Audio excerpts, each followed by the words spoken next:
Thank you for coming. My name is Steven Siciliano. I'm the president of the board of the Traverse Area Historical Society, and we're so pleased to have such a wonderful audience today for our final program for the fall. Oh, okay. Can you hear me now? Thank you. With a number of visitors here today, I'd like to just give you a brief introduction to the Historical Society. We are a nonprofit 501c3 with a mission of protecting, preserving, and presenting history of the Grand Traverse region. Activities include programs, historical tours, archive support, scholarship support, and support of local initiatives to preserve local history. We are an all-volunteer organization. Revenues from membership and donations are what allow us to put on programs like this today. Today's program, the topic is vintage wear. Local vintage wear aficionado Nancy Bordine will be sharing her passion for fashion in an engaging timeline of the way they wore. Nancy is known for her NMC Lifelong Learning series, Women's Role in American Society is Revealed in Fashion, and her annual Heritage Center vintage fashion shows, The Way We Wore. I'd like to have everyone please welcome Nancy Bordine.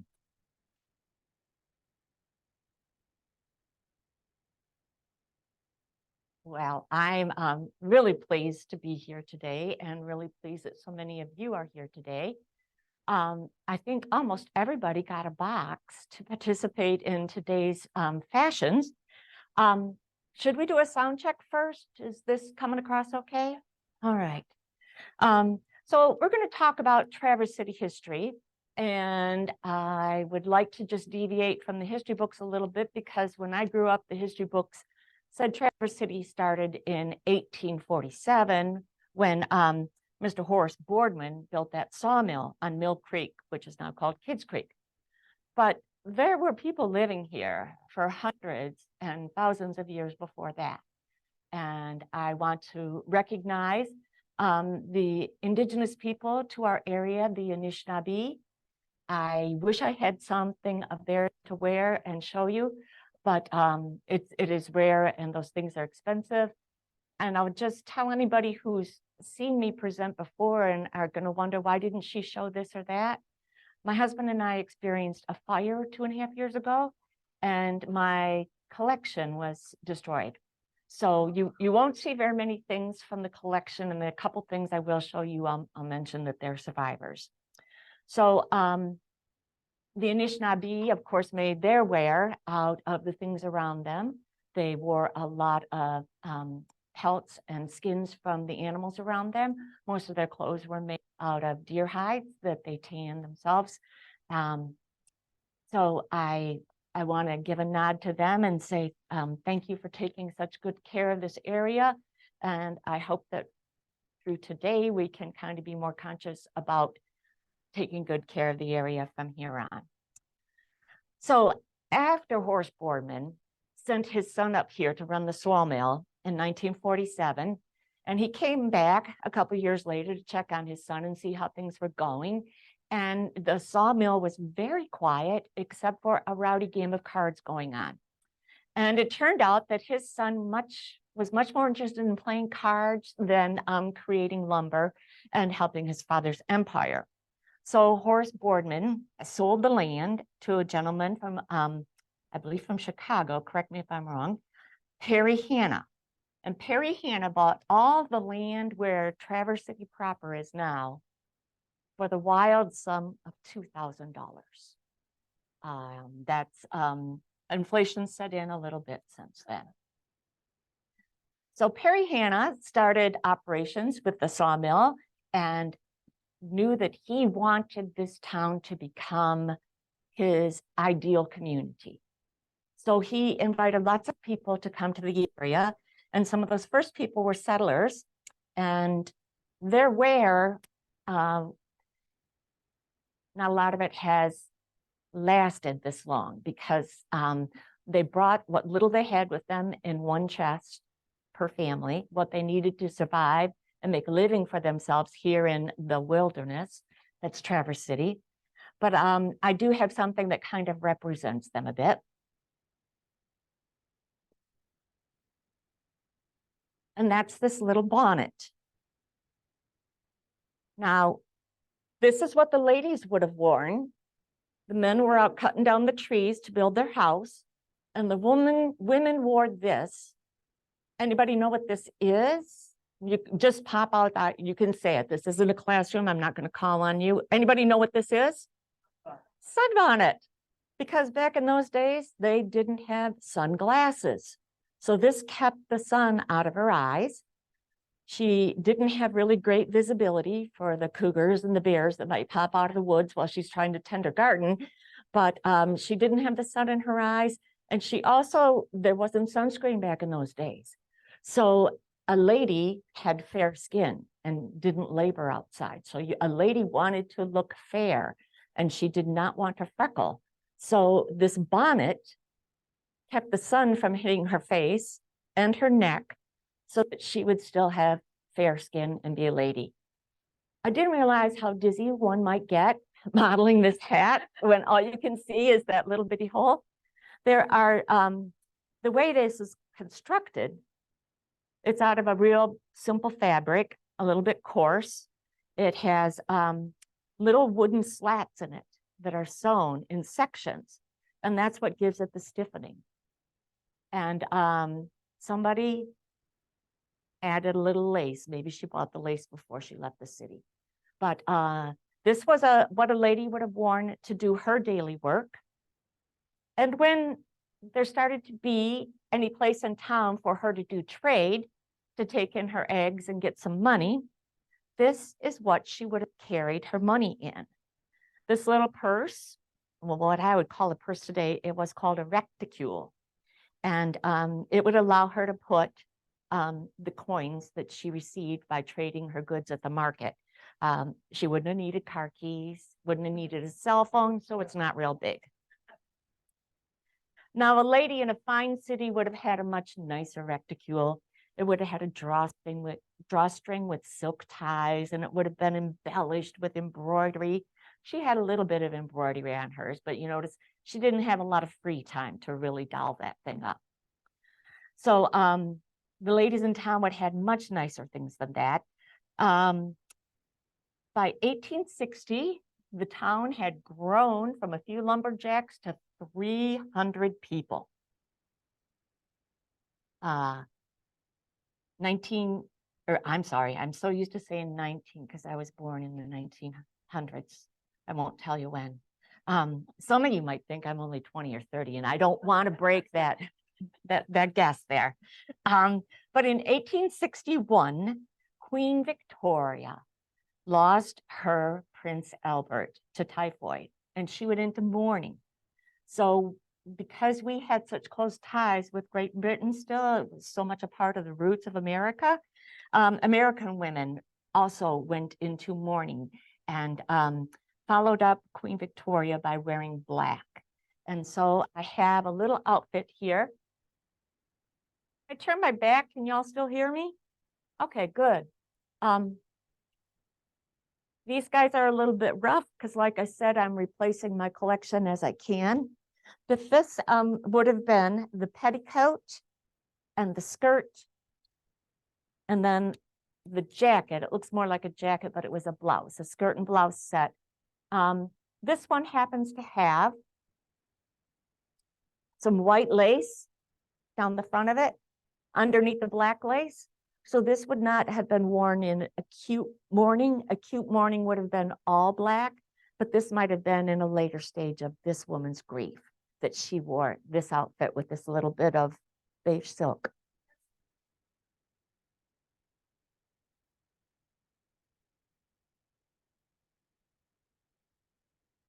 Yep. So the women in the States here mimicked Queen Victoria when they would lose, this was during Civil War time. And so there were a lot of young people, unfortunately, losing their lives on battlegrounds. And so there was a lot of black being worn in those days.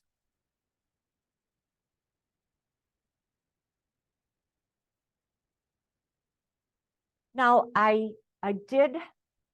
someone brought my attention to a woman who was downsizing, and she had been a vintage clothing collector and dealer like I had been. And they approached my pastor's wife and said, do you know of anybody who would want this? Because we really want to go have her collection go to somebody who would know it and appreciate it. And she said, do I know the lady for you? Because this was just a couple months after our fire. So in one of the boxes that I bought from her, this is a little collar.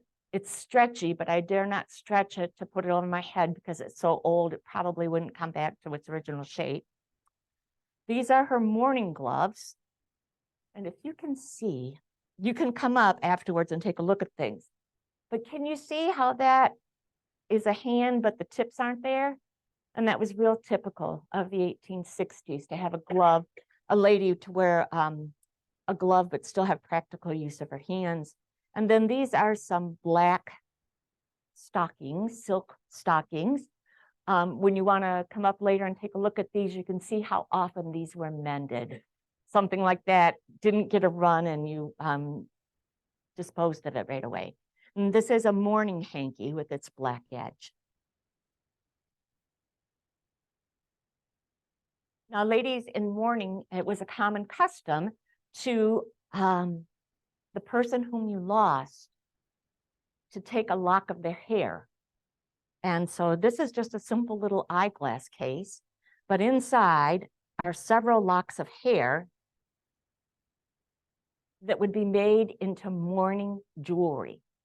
And it's woven and braided to make jewelry. I've seen necklaces, earrings, pendants, bracelets, and such made out of hair. And you would wear that as a way of remembering and honoring the person that you lost that meant so much to you. Another common thing was to veil if you were in mourning. This is a very large veil. When it's this size, it is called a mantilla, from its Spanish origins, with the root word being mantle. And this is what a woman might wear if she were mourning over her black outfit, to even more show her sadness and her separation from active society during that period. And then let me say one more thing about Wear black as the fashion.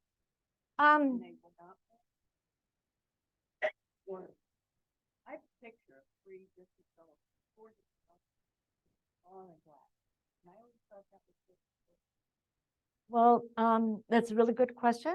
And obviously I don't know the answer, so I'm going to tell you what I know, is that the period of mourning was much longer than what we might consider a mourning period now. A widow would mourn the loss of her husband for years. And so she would have the acute grief where she was in all black, and then she would be in a later stage of grieving when she would add a little bit of white on the cuffs and collar or bodice.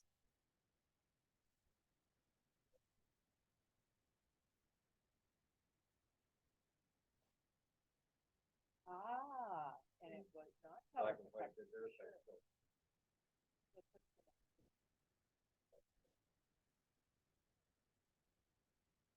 Good point. And I encourage anybody, if you've got a comment, pipe up. And if you get too noisy and you're just piping up too often, my husband's in the back of the room and he'll escort you out. One thing pointed out that people watching you on Zoom and not the audience, but like their question before answer. Okay, good point. The first question was this will. Okay, we're good from here. All right, this is live Zoom. Oh, wow. Hello. Didn't know that. Sharon.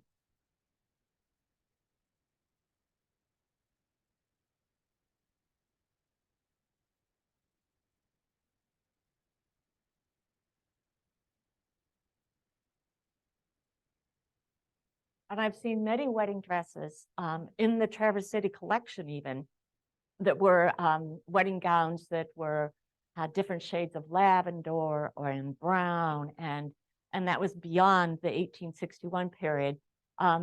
Interesting fact about wedding dresses, universally around the globe, there's only one color of wedding dress that no culture has adopted. Can anybody guess what that color might be? Oh. No, there are cultures with red wedding dresses. Anybody ever heard of a green skirt girl? Okay, green skirt girls had grass stains on their dresses that they got from going away from the crowd and into the grasses to do something we won't talk about today. So that green is the only color around the world that is not used as a wedding dress color. So I want to talk about the ladies, though. If you were a very well-to-do lady, say in the 1860s, you might wear something like this. This is one of the very few pieces of my collection that survived the fire. And this is an 1860s traveling coat. And it's got the beautiful buttons going down the front here, these nice little applique sort of ridges going up the side. If you come look at this, I'm going to show you this now, but I ask you not to touch this because it's really fragile because it's brittle from the fire. But can you see the color inside there? How vivid that blue was?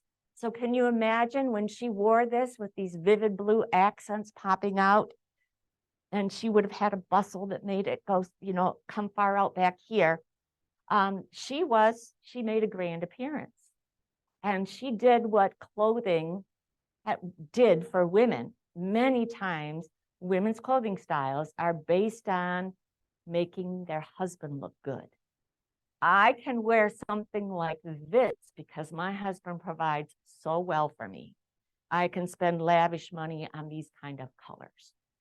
The Hawaiians have a way of honoring the wealth of their community. You know, that's what their Hawaiian communities would have an ali nui, and that was a member of the community that was selected to be fed the most.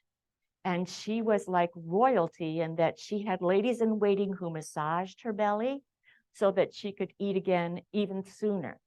And she was the representation of the village to anybody else that this village was prosperous because look how very fleshy our ali nui is.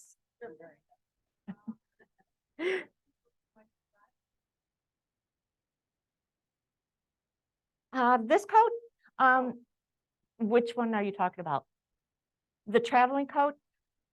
I collected vintage clothes and originally just sold them.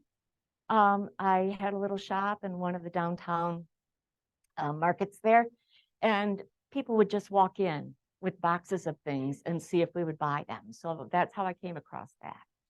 Somebody just walked into the store. But that I never sold because it was just too special. So ladies of the 1860s would have worn boots something like this with a very pointed toes. She probably would have worn some spectacles like these little ones. I'm going to leave these sitting out on the table. And when you come up to look at them, look at the difference in the two lenses. Those in the front row are already recognizing that one of them has a bifocal glued on it. So this is a very early pair of bifocals. Lady from the 1860s, I call this my Gone with the Wind hat because Gone with the Wind was about the 1860s. And a lady would have worn her hat at the back of her head like this with hat pins to hold it in place and the bow tied, big, big bow, and her hair would have been parted down the center. And you know why she wore her hair parted down the center? All those old pictures you see at the Civil War time? Well, if your hair was parted down the center, it made your face look fuller. What did that say about your husband then? He could feed you well. Under an outfit like this, she might have worn this sort of, it's actually called a cage bustle. And you can see the fabric band here that would go around that person's waist. And this would hold up that big full train that went down the back there.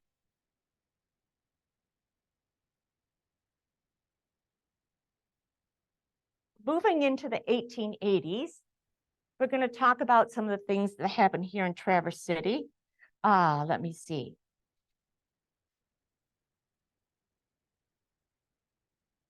Oh, well, let me tell you a little bit about how Traverse City progressed first. 1869, we had our first road.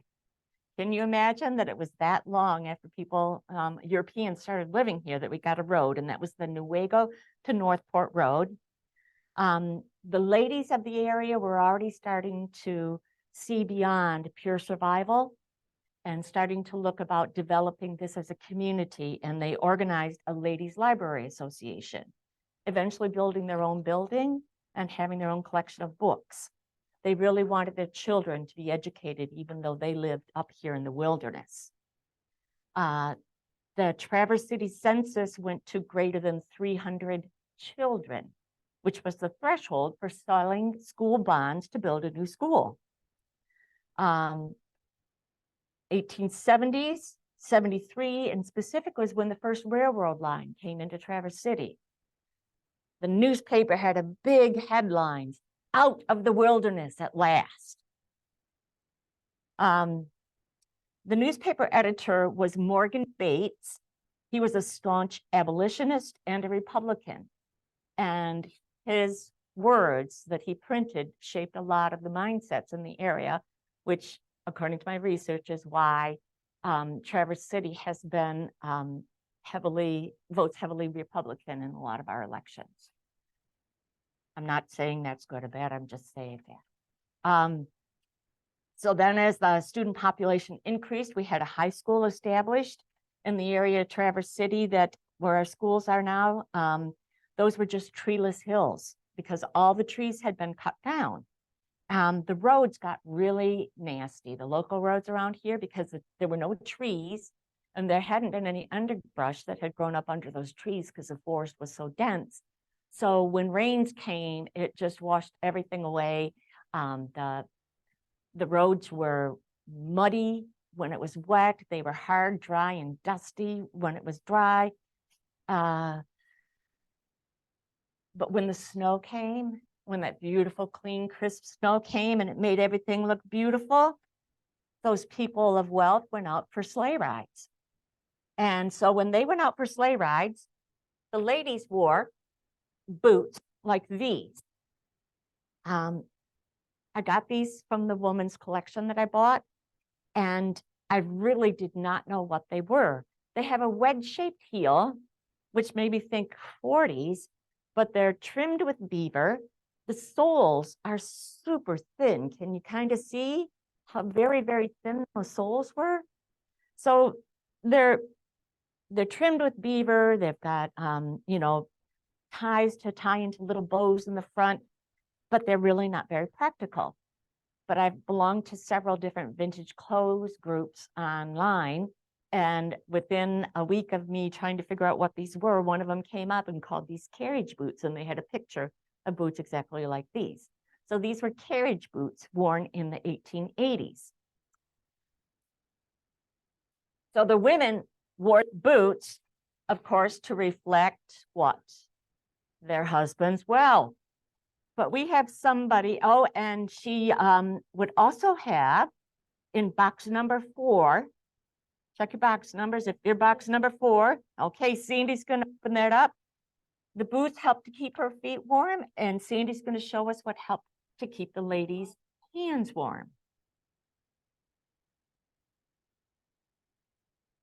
And this is a silk-lined beaver muff.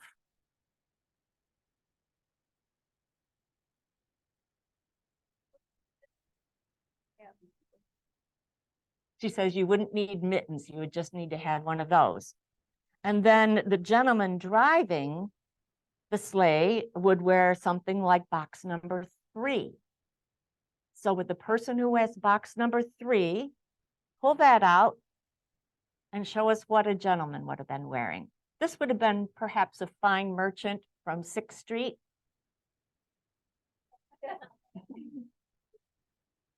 I don't think it's going to be as warm as your ski cap, sir, but and that's a beaver top hat. So, and Perry Hanna was famous for his beaver top hat, and the Historical Society, or we have in the archives somewhere stored Perry Hanna's beaver hat that looks much like that. So Perry Hanna realized that the lumber was gone and going soon to be gone, and he needed something to keep his community that he had been growing, because those merchants on 6th Street, he invited to town. Please come and set up your business in my town here. And so 6th Street was lined with the names, the old names of the families that you see on some of the businesses still downtown, like Votruba and Wilhelm and other people with Street can help me remember some other names. Martineck, Hamilton, Milliken, you know, so a lot of those people were there. And then Beetle, wasn't Beetle the leathersmith who made the horse harnesses and that? Yeah, so Perry Hanna had them all living on his street there. So Perry Hanna wanted to keep this going. So he went down to the state capitol to put Traverse City's hat in the ring to become the location for the new Northern Michigan asylum that they needed. The asylum downstate was full. They knew they needed to have one upstairs. Multiple communities put their hat in the ring to get this, and Traverse City won. Does anybody know the reason why Traverse City won the bid over any other city up here north? Well, it was water.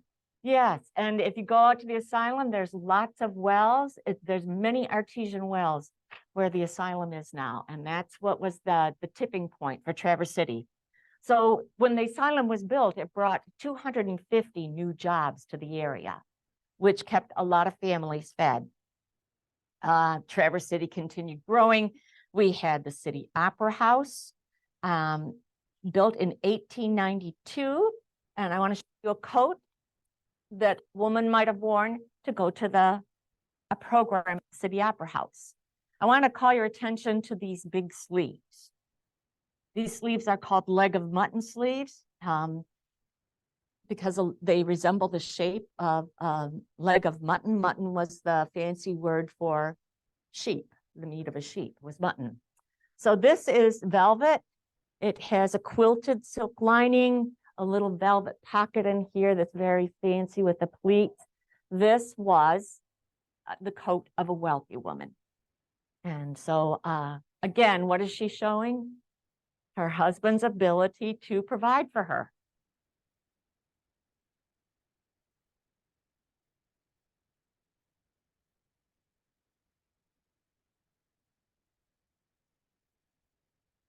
So what had once been the pristine waterfront here in Traverse City was now an unsightly wasteland. There was sawmill debris. The once clear river, our beautiful Boardman River, was polluted with sediment from the lumber industry and also human waste. The roads were filled with horse manure, and the sandy beaches were now blackened with power plant and railroad soot. Everything has its cost. The exciting event in 1899 here in Traverse City was the first automobile to come through town. A wealthy tourist, because in the early days, only the wealthy could have an automobile. He came from Charlevoix, and the car was quite a novelty. He sold rides to people. It was a big deal. The newspaper said that it was just a novelty, and it was certainly not anything that was going to last. In 1899, Henry Ford's, not until 1908, when Henry Ford started providing his Model T cars to the public, did cars become something that not just the rich, you know. And Henry Ford said, you can have one of my Model Ts in any color you want, as long as it's black. So by 1901, an Italian designer had created an international rage with the tea gown, which fine ladies served tea in the afternoon. So this is a lovely little silk brocade gown with lace. This is the belt. Oh, it's pinned down there, but this would be the belt that went around the waist. And she would have the ladies over in the afternoon and sit down to a finely laid table with a beautiful lace tablecloth. And they would have their cup of tea and their little bitty sandwiches and share ideas, I'm sure, about education and making Traverse City grow into an even finer city. They never, I'm sure.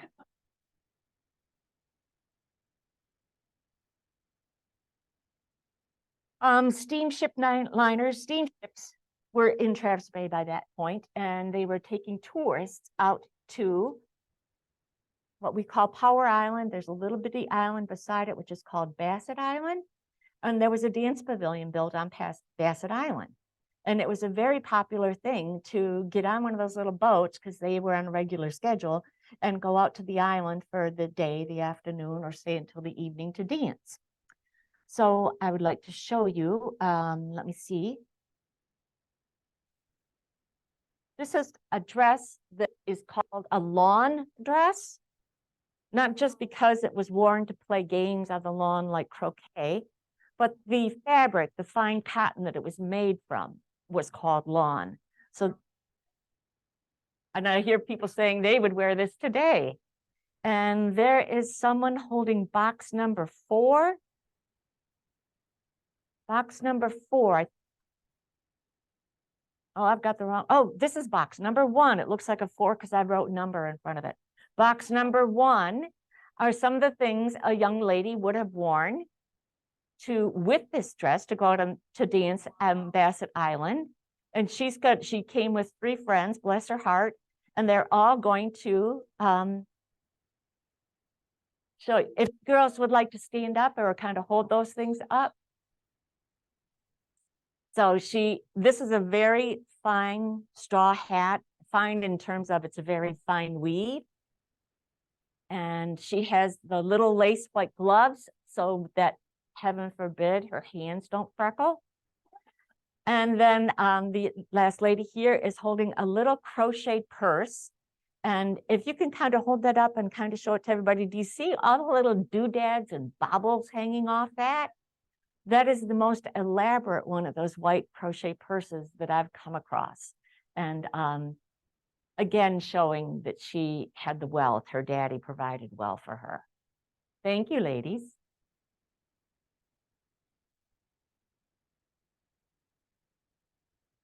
Other things to happen here in Traverse City was the Northern Michigan Asylum needed staff. So a nursing school was established in 1906. And there's a young lady in the audience here who knows a lot about the history of nursing at the asylum. She's written a book about it. And she is going to open box number 2 and show us what a nursing student might have worn with a dress, a plain, simple dress, something like this.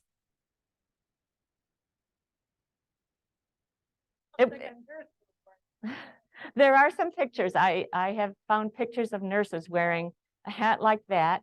And then Ginny also has a pair of white canvas boots. And these would have been white in the day, but the glue that was used to hold these to their form has turned them, they're no longer white, but you can see the little white eyelets for the laces. And so you would lace those up, and would you like to wear the hat? No? Okay, I'll show the hat. I just washed my hair.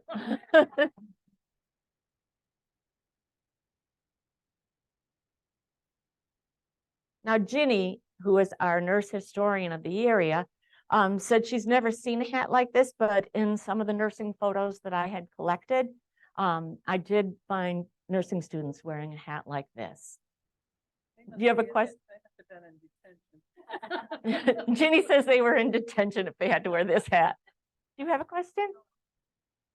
Really cool. All right. Well, I might just have this on them if it makes me look cool. Cool, Yeah, but I have some other hats to model.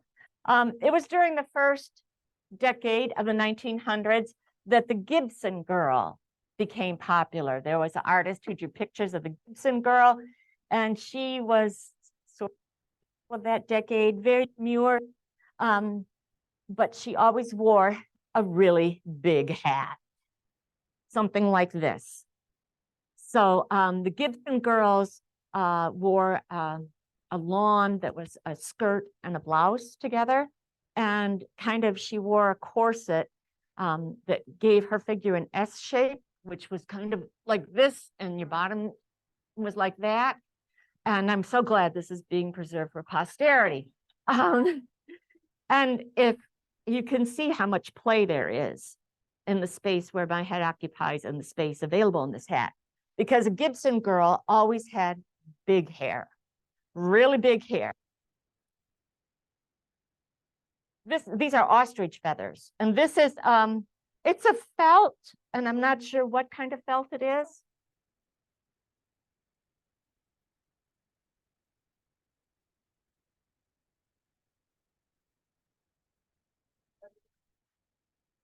A leghorn hat.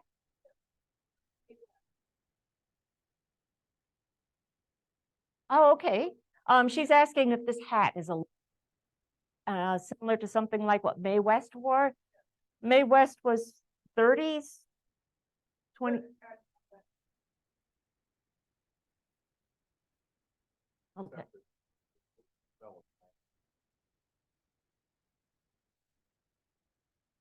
Oh, Belle of the 90s. Okay, so she was in a movie. So, okay. Yep. Really turned ends on it. Okay.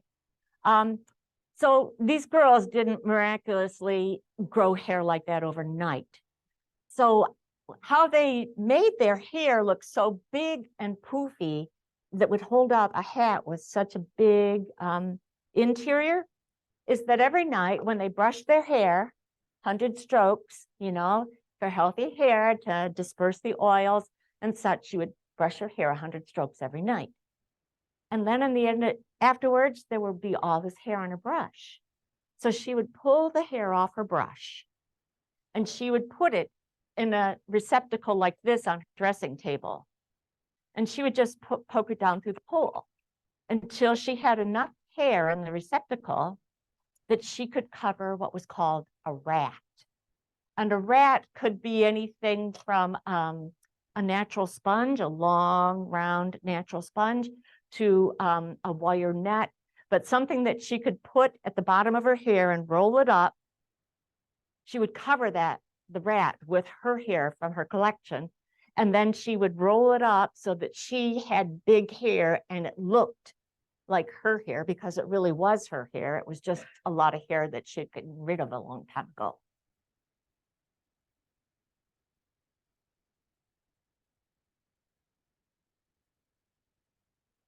That was a little bit later, and that gets into the teens more when they had the real hobbled skirt.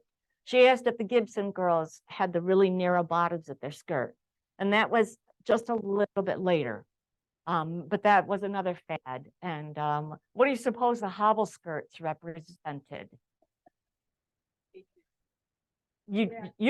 Somebody said you don't have to walk much. Your movement is limited because your husband provides so well for you that you can wear a dress, proving to the world, how could I possibly work in a dress like this? All righty, so we've got the nursing uniforms. We talked about, so the riverbanks. What happened with our riverbanks here in town is that not only were all the forests cut, destroying the root systems that held things together, but they were burned afterwards. All the debris left over was burned on site. And so it burned all the nice, anything that would have enriched the soil, the humus, how would you pronounce? Humus. There we go, like human, but humus. Okay, so it burned all of that as well, which made it even harder for settlers to make a living because the soil was so poor and sandy. Anybody who has a yard in Traverse City knows how hard it is to grow in our sand here. But another thing that happened was that the rivers flooded easily because there was nothing to hold the soil, and it all ended up in the river at the same time. So in 1907, there was a flood and the Bordine River was 50 feet wide. And the flood brought in lots of bad water, and Traverse City had a typhoid outbreak in 1906. So that wasn't a real something that Traverse City wanted to tell a lot of people, because that didn't show them for the grand society and the well-established community that it had been trying to build for the last, half a century. Things started having troubles. Businesses in town started having troubles in 1909. There had been an oval wooden dish company in town, and it was the largest employer here in town. And if you worked there, you worked 6 days a week for 9 hours a day, and you got paid $450 a year. At that time, a family of 5 required $700 just to exceed today's poverty level. And many of these laborers were women, especially at the candy company like Straw Brothers and Amiot Company. So they conducted a strike. And it was considered a success because the factory increased the hours from 9 hours a day to 10 hours a day, and the workers therefore took home more money. Between 1910 and 1920, the lumber industry was now completely gone.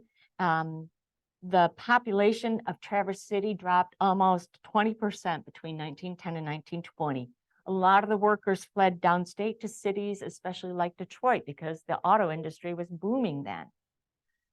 There had been 119 carpenters in 1910, and it went down to 19.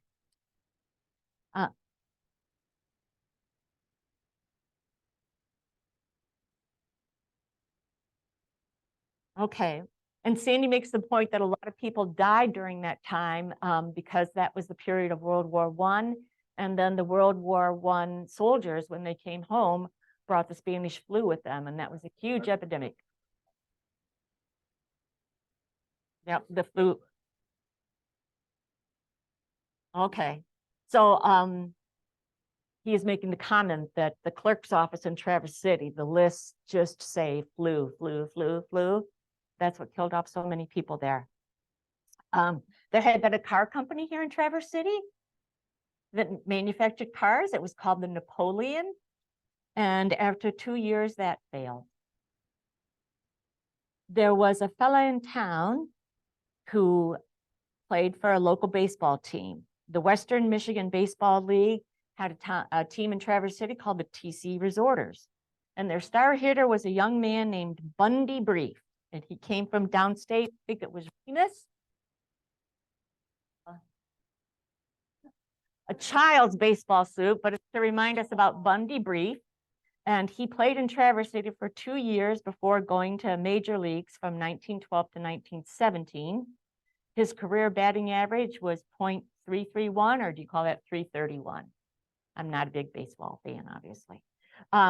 One of the creameries here in Traverse City named an ice cream treat in his honor. They called it the Home Run Bundy. And he's buried right here in Oakwood Cemetery.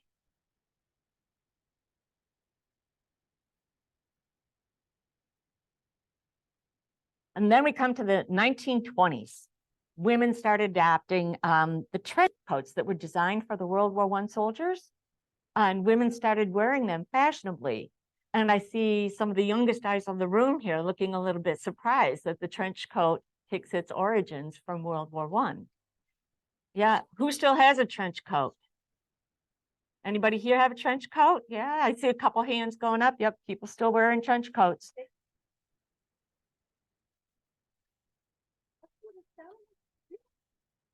Yep.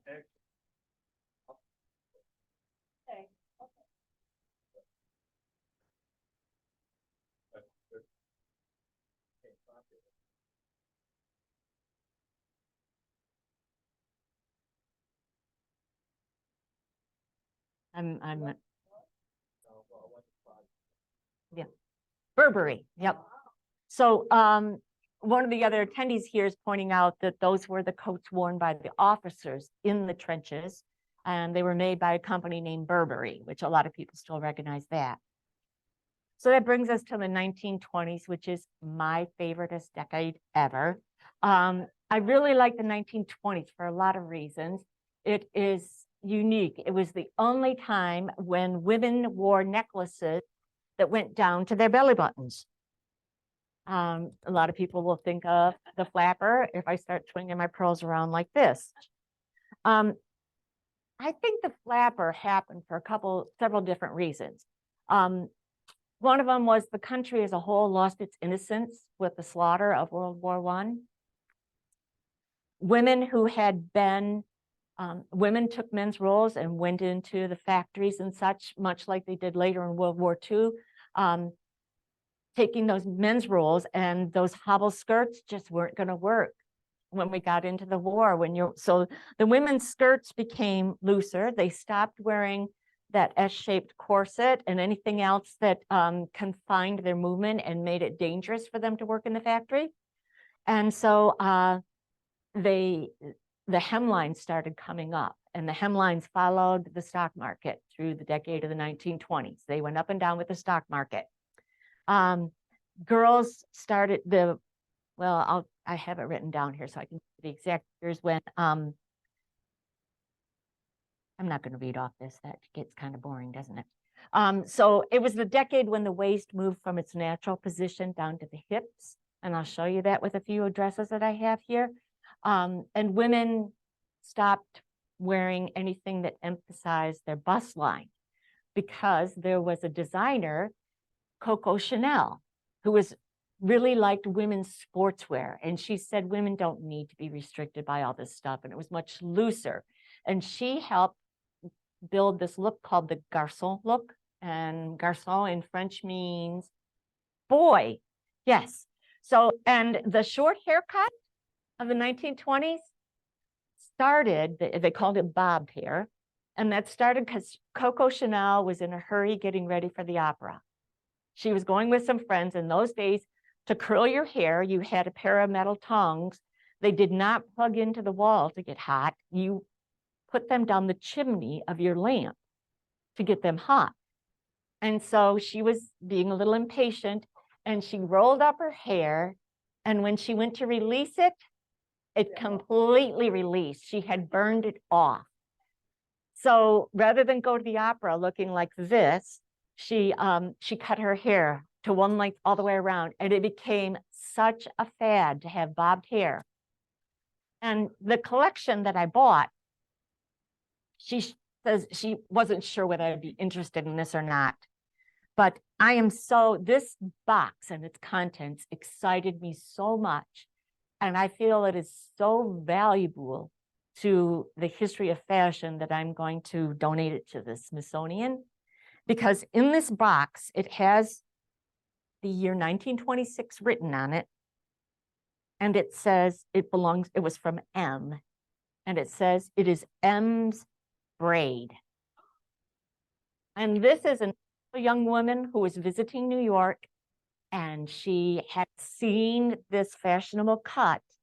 And she just decided she was traveling on a whimsy with her friends, and she just went into a beauty shop and said, cut it off. And this, what she saved this.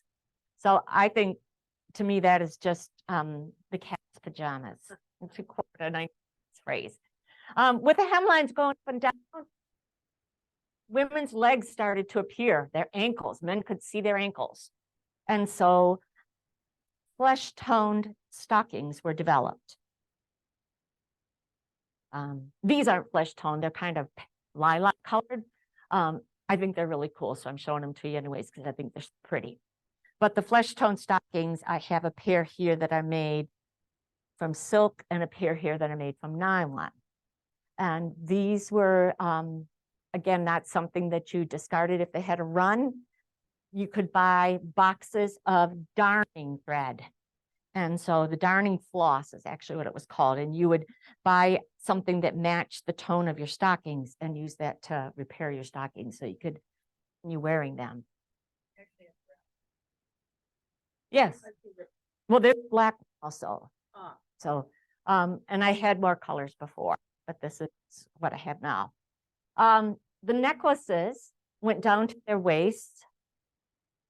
This is an authentic flapper's necklace.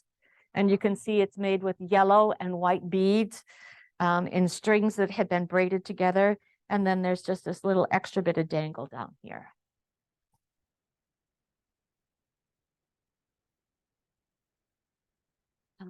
See, this dress, this is a survivor fire.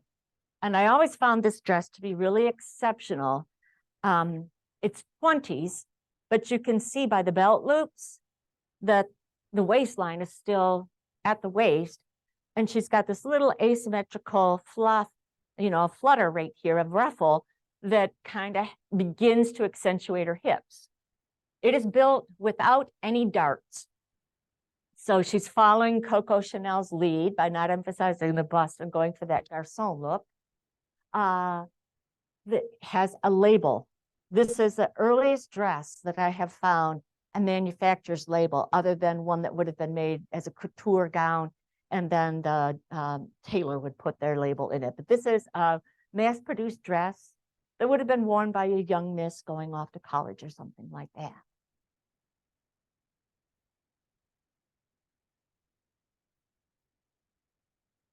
Her mother, meanwhile, at home, you can see how this is not emphasizing her waist so much. The belt loops are down here, more at her hips. But she's not really hotly fashioned because she's still being modest. It's a very modest dress, modest fabric, modest lace on it.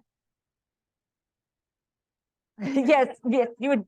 Somebody mentioned that you'd have to wear a lot of underwear with this, and yes, you would. They wore just straight tubular slips, silk slips.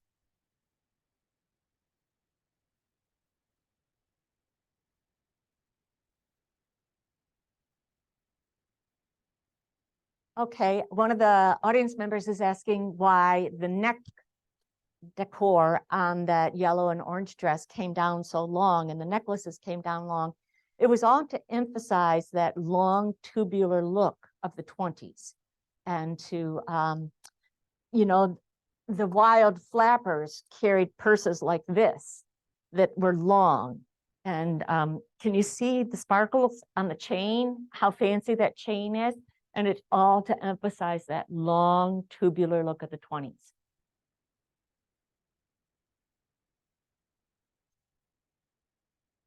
This is a pretty little dress that my husband and I found at an antique shop on Manitoulin Island up in Lake Huron. And this is a real coarse cotton weave, embroidered. And the kind of embroidery on this makes me think that she saw this in a magazine, because women's magazines had a lot of patterns back then, a lot of these geometric patterns like this.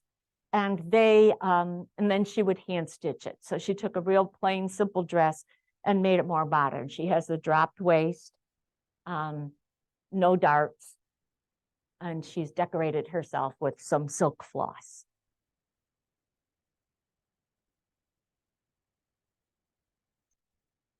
There are a few people who have some boxes I want to mention right now. Box number 5 reflects back on the opening of King Tut's tomb. King Tut's pyramid was opened in 1923, and because of the Egyptian designs, they sparked the Egyptian designery. You can see kind of, especially up in the clasp there. And can you show them the rhinestones? Is that, oh, they can see it? Okay, she's showing the rhinestones too. It had a really heavy influence on designs of the 1920s, and that's why the little embroidered dress from Manitoulin Island, thank you, has real geometric stitch work on it.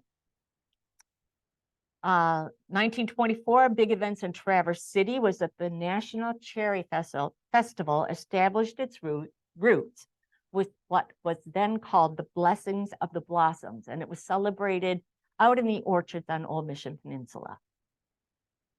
That is. All right, we've got an hour, so I'm going to start deleting more of the little things I've written on here and just show you some more things.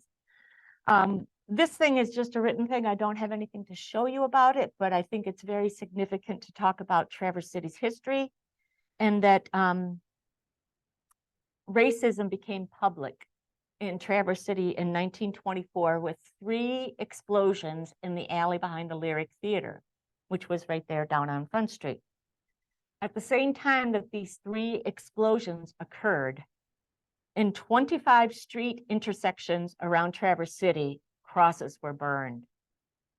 And then a carload of people in robed and hooded outfits drove through town and had an illuminated sign with the letters KKK on it.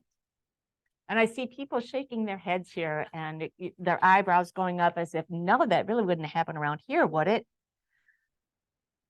The aftermath was 2 weeks later, there was a rally at the Opera House to oppose parochial schools, trying to close the parochial schools here in town. Restaurants stopped serving Blacks. Hotels began refusing lodging to Blacks.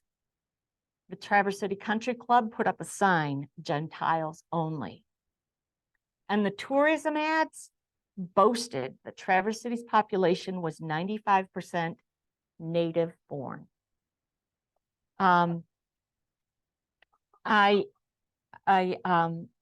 learned that, I kind of shuddered.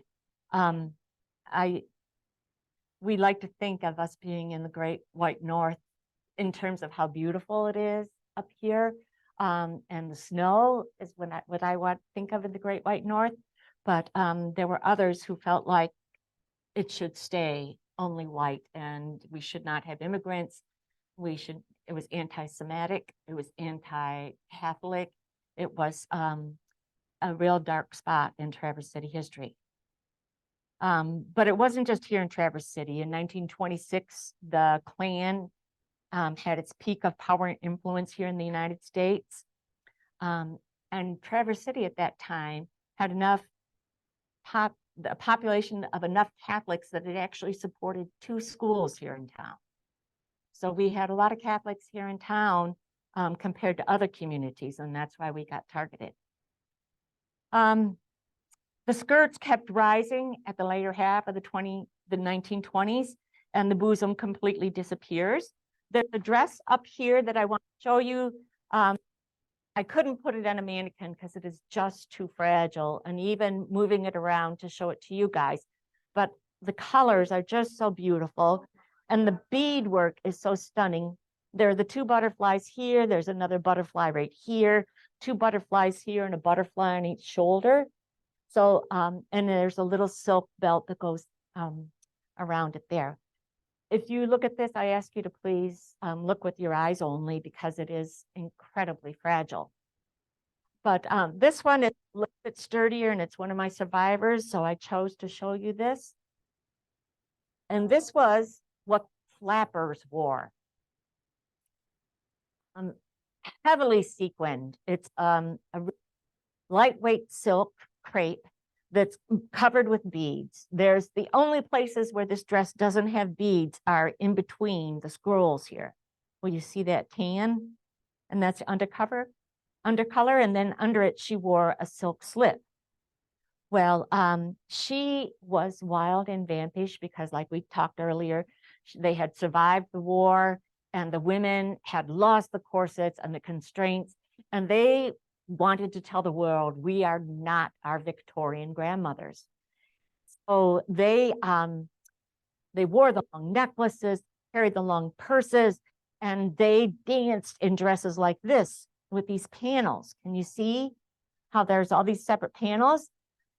Because when she danced, those panels would fly, and the men around her would see her knees. And that was the first time in American history that women's knees were revealed. And you've heard that song, I'm going to rouge my knees and roll my stockings down. and all that jazz. She rouges her knees just like a lady today might rouge her cheekbones to emphasize the structure. And she wanted any man who caught a glimpse of her knees to know that those were knees. So she rouged it to emphasize the bony structures of her knees. She also might do something quite vampish, like wear a pair of these gloves that had the buttons at the wrist. So again, it's emphasizing that long tubular look. And then she was slightly demure. So she might have a fan. If I fan this under my face, I'm going to start sneezing because it's so dusty. But fans were also a popular thing back in the 20s. But not only flappers got influenced by that fashion, the 1920s girls were the first ones to smoke, drink in public. And so they became a popular look. You can tell a 20s hat because it comes down low like this, right over the eyebrows. Girls in that decade would wear a band around their head sometimes. And there was a name for it. It was called a headache band. And what did you get a headache from? Staying up late, dancing, drinking, and smoking last night. But even brides were influenced by the headache band because this bridal veil from 1920, this is silk tulle, and it comes right down to her eyebrows. And I've seen a lot of bride photos from the 20s that this is what the brides wore, a headache band positioned veil.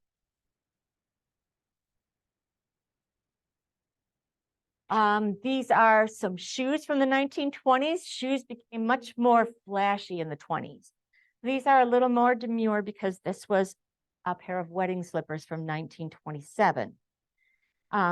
But these shoes are shiny. They're silver shiny, but they don't have this strap across them here. And that strap was called a dance strap. So that's another thing that really sets off shoes from the 20s is that most of them will have the dance strap. But this one came with all kinds of information about Grandma Breeze. And so these were her wedding shoes from 1927. Yep. If she wanted to dance the Charleston at her wedding, she could have. We still have, there's a rise in automobiles during that time. And when we start moving into 30s, the stock market crashed in 1929. And you would think that perhaps there's not a lot of fashion from the 30s, but it actually paved the way for some really innovative design. I'm going to show you some of that. There's not a lot of clothing from the 30s because the wealthy could still afford to do the wealthy clothes, but the other, the rest of us wore clothes until they were threadbare.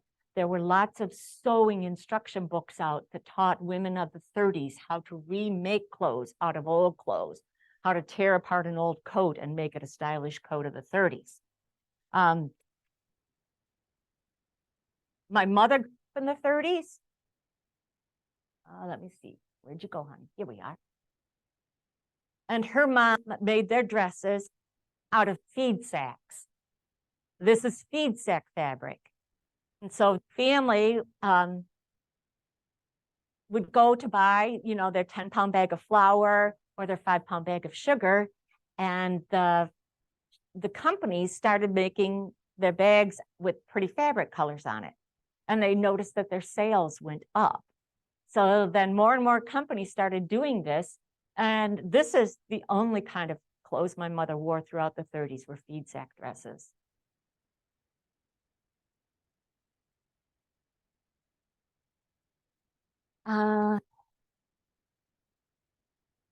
Traverse City lost its steamship and railroad passenger service in the 1930s because the automobile was taking its place. Yet at the same time, tourism was increasing. The styles in the 1930s got softer. They weren't the harsh lines, the harsh tubular look of the 1920s. Clothing started being made cut on the bias, and that makes it cling to you. And so the dresses of that time, many of the dresses are really super clingy. This fit me before the fire shrunk it. And this is a crushed velvet it's silk velvet. It was so soft back then. It felt like liquid in your hands. So this is in the early 30s. We do have the waist is back at its natural place. If you can see the stitch lines, they're all on the diagonal, which gives you cuts that let this dress flutter like liquid when she moves. It still has some of the 20s influence in that there's a lot of beadwork on the sleeves and around the neckline. And when we used to do this in the fashion shows, the models said, I want to wear the dress that has all the kiss holes around the neck. Someone who might have worn this to the opening of something opened in Traverse City in the 1930s. And I turned the page, we're going to find out what it was. Oh, Henry Campbell's hotel was revamped and called the Park Place, renamed the Park Place then. So she might have worn that green velvet dress to go to the opening of the Park Place. I don't know what season that was, but if it was a cold season, she would have worn a coat like this over it. This is again silk velvet. You can actually feel this and how liquid it feels. It's just really, really luxurious. And people who are feeling this are saying, oh my gosh, oh wow, oh really? So it has the big collar from the 1930s. They called this a portrait collar. And she would, when she wore this over top of that green velvet dress, she would pull the collar up and wrap it around her so that it emphasized her face. And it was called a portrait collar from the 1930s. This has a silk lining over a wool insulation layer, but the silk, the really pretty silk, the shiny silk shatters because the chemical that they put on it to make it have that sheen had heavy metals. And so that's why silk is so easily damaged. It's a really delicate fabric, and most of it has been treated with a chemical that makes it just shatter. So they call this shattering, this kind of checkerboard look that happens when things fall apart.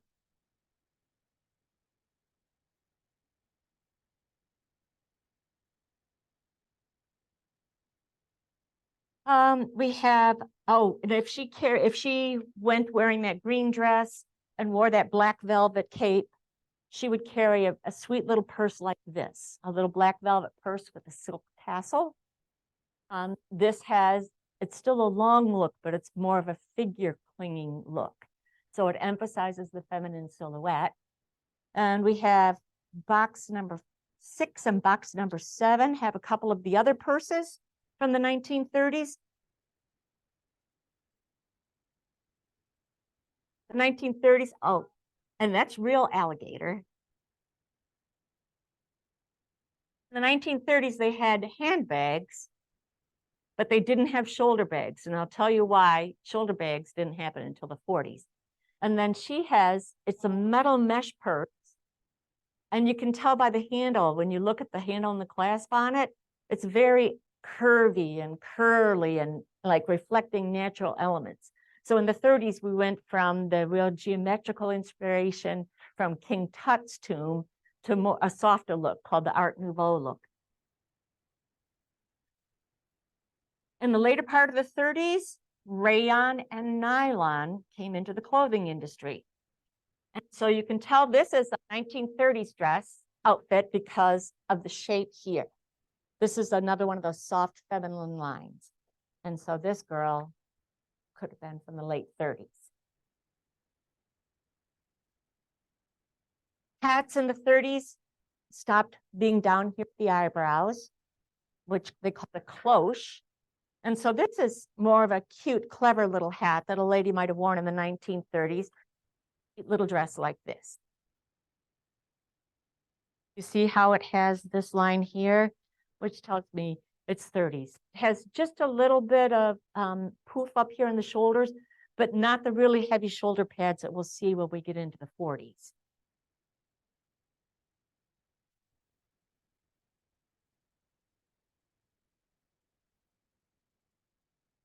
Let me see. I'm going to skip some of those things too. So we went into World War II in the 1940s, in the early 1940s. Again, the men were shipped overseas and into some of the roles that men had taken care of, that men, you know, had the hold on previously. So they started filling in roles at factories. They started working in management offices and baseball diamonds. If you've ever seen a league of your own, you know that story about the all-girls American Baseball League. And there was a Traverse City woman here who was a friend of mine. Her name is Pat Wolf. And in the 1940s, she ran away with an all-girls band. And this is Pat's book titled, I Ran Away with an All-Girls Band. My Life on the Road with the Victory Sweethearts. That was the name of their band. And like the cover shows here of the pictures of Pat and her group, they all wore matching outfits. And so Pat had dresses that were real similar to this one here. And this is what they would have worn. Pat played the saxophone. So picture a big, beautiful saxophone that she's blowing on and dancing up and down the keys wearing an outfit like this with all the other girls in her band. Yep. Well, Pat was still in high school. Someone is asking, look at that waist. How did they ever get that on? Pat was in high school. She left high school to run away with an all-girls band. She did have her parents' permission, but she likes to call it running away.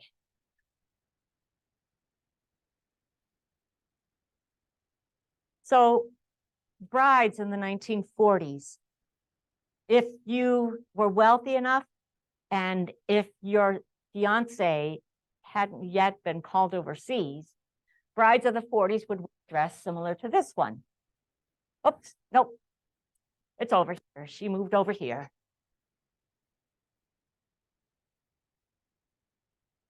So this is a silk sateen dress. This is a 1949 wedding dress from a lady here in Traverse City. It has an back poses the girls in my fashion models used to call honeymoon frustration buttons because they're so hard to button. And she had that big, beautiful long train like that glowed. I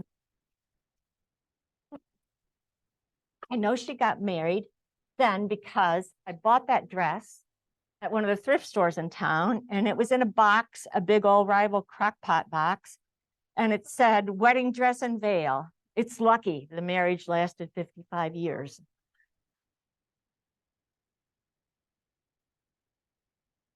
From another wedding in the 1940s here, we have, this is from the Whitcups wedding. In 1949, Hi and Jane Whitcup got married. And that's another Traverse City name. Who can pick out a piece of history to share with us about the Whitcups? So this was their cake topper. This was the flower girl's basket of roses that she would carry. And then here is the ring bearer's pillow. Anybody have any tidbits? Do they know anything about the Whitcup family? You've heard of the Whitcups? Okay, some hands are raising. So yeah, it is a Traverse City family there. Another family that I have a representation from is the Martineck family. And the Martinecks were jewelers here in town. They got first established in the late 1800s. They were downtown on Front Street until last year. And they had the big old clock out front. Well, they also had a clock indoors. And the grandfather clock inside, it had their name on it, Time Company. And it was so accurate that the railroad workers would come to the store to set their pocket watches because the Martineck clock held time better than their pocket watches. Well, one of the Martineck family members grew up to become quite a gifted musician. And am I saying this right, Jim? Yes, this was Jim's mother, Jim Warner's mother's dress. And she was from the Martineck family. And she wore this on stage performances. She's wearing it with a couple of dress clips. Those were really popular in the 1940s, dress clips. And when you come up, I'll show you how this fit onto a little piece snapped in place. and it could become a brooch to wear. Or you could separate the pieces and make it dress clips.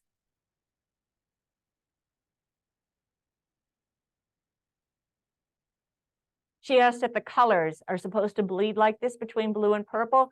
And I think you're right. It's just a matter of time. You know, that wouldn't have been a popular look then. Any other tidbits you want to share about your mom and performing on stage? She played the string bass? Okay, so she stood up to perform behind a big string bass. So people really got to enjoy all the tiers of her dress and the beautiful cut to it.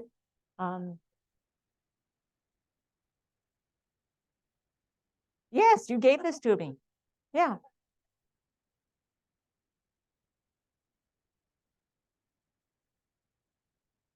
There are some brides whose fiancés were leaving rapidly for the war, like soon, within days. And those girls would just go out and buy a really nice suit or a really nice dress, and they would wear a big silk or velvet corsage like this. And that a lot of Traverse City women got married in a suit like this because their fiancés were leaving so soon for the war.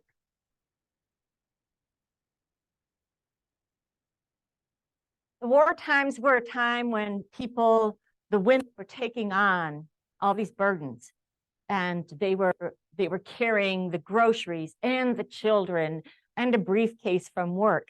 And so shoulder pads became really big and heavy in the 1940s. It's a classic 1940s look. This jacket here, which is a couture jacket, it's got really great asymmetrical lines to it.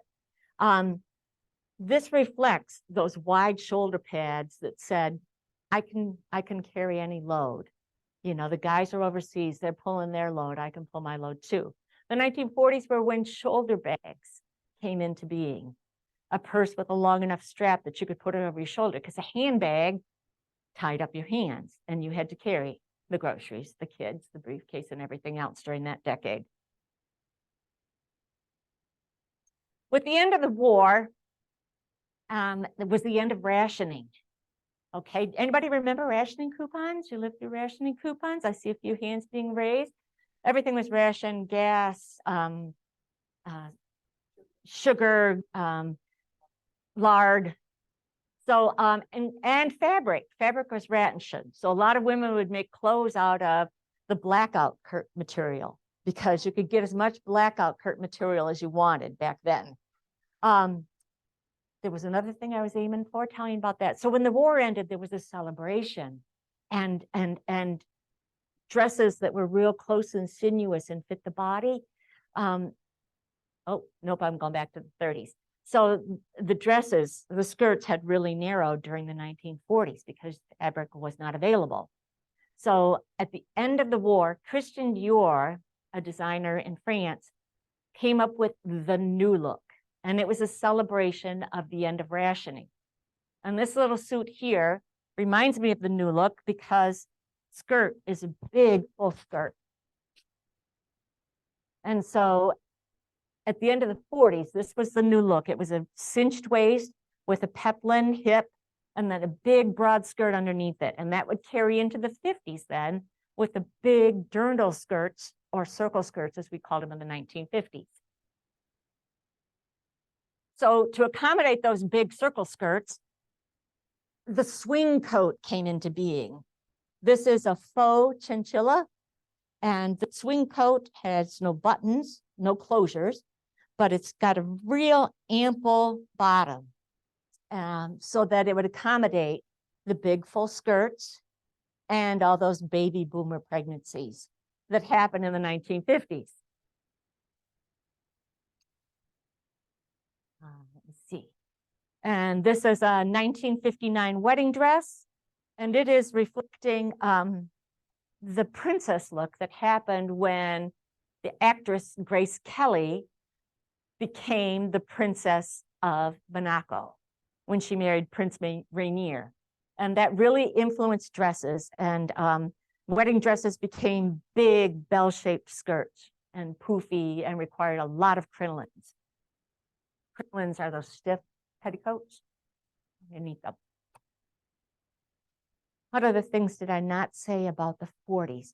Oh, when women went into the factories and did all that work, they were often called Rosie the Riveter.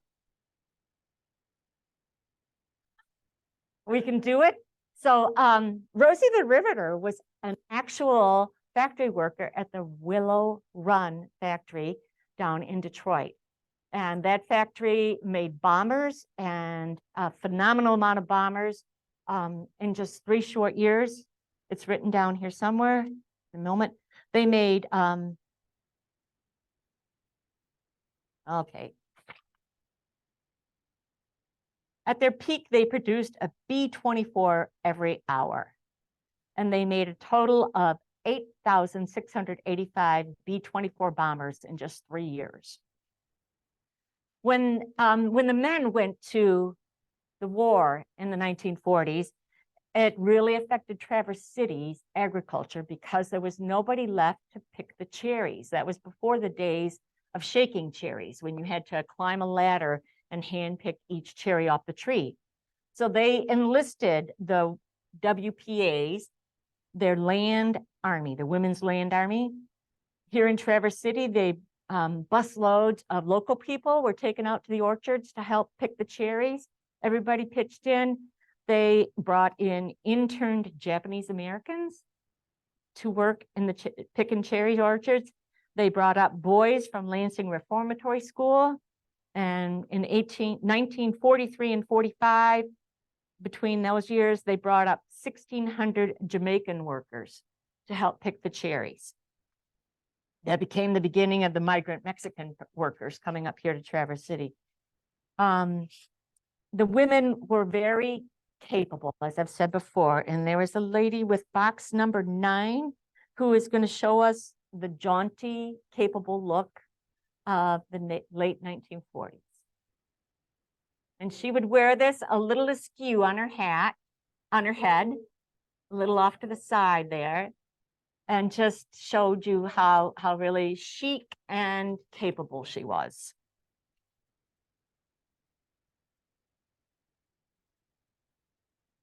Oh, I forgot to have box number 8 open. That was from the 1930s, box number 8. I'm so sorry. We're back at 1938 when rayon and nylon came into the clothing industry. And these are gentlemen's socks. And they're just so cute. They have all kinds of sweet embroidery, but can you hold up one so people can get a feeling for how light they were, how thinly they were made? Yes, I hear somebody in the audience say they look like lace. But that was a big innovation in men's stockings back in the 30s.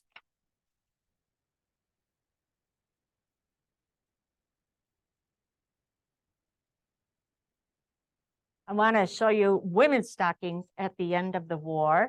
I have a pair of stockings here that are fishnet, which I really wouldn't have categorized as being from the 40s, but when I studied them, I looked at the label, which is often printed up here. These are called Victory lace stockings. So they're little fishnet and they have the seam going up the back.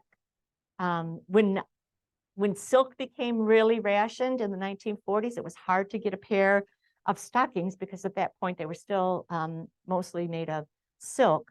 And if you didn't have enough money to get stockings, catalogs sold leg makeup.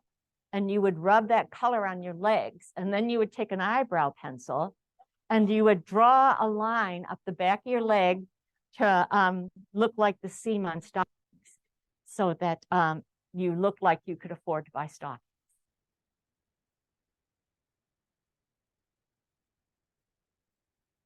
All right, how are we doing for time? Oh, we have a half an hour still. It's going to go easy from here. Okay. In the 50s, when ladies were wearing something like that chinchilla coat that I showed you, in 1950s, ladies wouldn't go out without a full ensemble. So ladies in the 1950s would always have matching gloves and a hat. And so the lady with box number 12 is going to recruit a friend to help her model the kinds of hats from the early 1950s. And then box number 14, I think that's you, is a hat that was proportioned to be more romantic, and it was to flatter the older woman. That's the back. The bow would be in the back.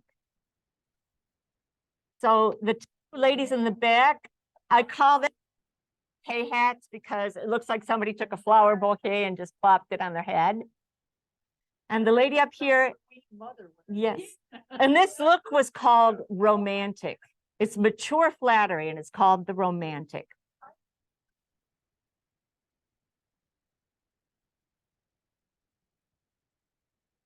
Gloves? You still, yeah, okay. Sandy says she still has her gloves from the 50s. All right. Another thing that came about after the war, during the war in the 40s, the media encouraged women to carry all loads. And so magazines had lots of recipes for the 20-minute dinner, and everything was, you know, designed. Shoes became a lot more practical. Women started wearing pants in the 40s, and low-heeled loafers became popular. But when the GIs came back, it was no longer patriotic for the women to fill the men's roles. It was considered very unpatriotic to keep a role that could be given to a GI. So the government got the media to help them show a different view of womanhood in the early 1950s. And so if the person with box number 15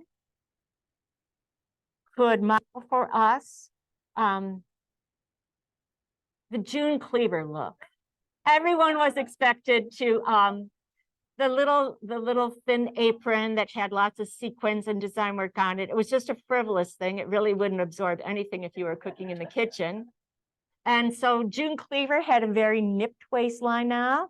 She had a big billowy skirt, and she would wear shoes with the high heels. These are acrylic and black velveteen, and the high heels were result from a metallurgic breakthrough in the early 1950s that allowed for that spike heel.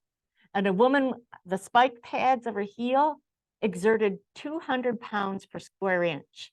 So if a man was making unwanted advances, you could just crush his toes and grind it in, because that's not even a full square inch, so it's more than 200 pounds there.